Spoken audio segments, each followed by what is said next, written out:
we always think about neuroplasticity as being, such a beneficial thing and that it's so great, and it is.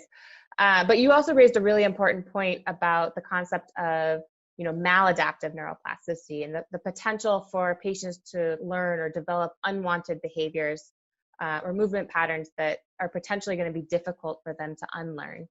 So I was wondering if you could expand a little bit more on some of your strategies for how to establish and reinforce those good movement patterns with your patients, and try to get in before those compensations develop that might be more difficult for them to unlearn in the future.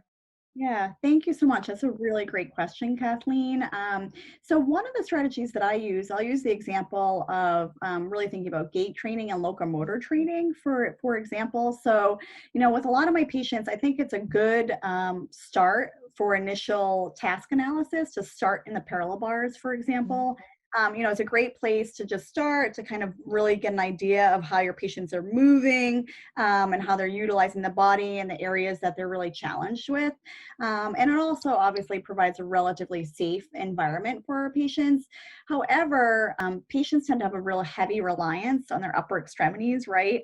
So they tend to really rely on their upper extremities. They're not really putting as much weight bearing into their lower extremities. And also patients have a tend to want to pull with their upper extremities. So especially if they have one side that's more intact, they might be pulling themselves over to that strong side, again, not shifting their weight into the weak side. In that parallel bars, patients tend to have more of kind of that flexed posture.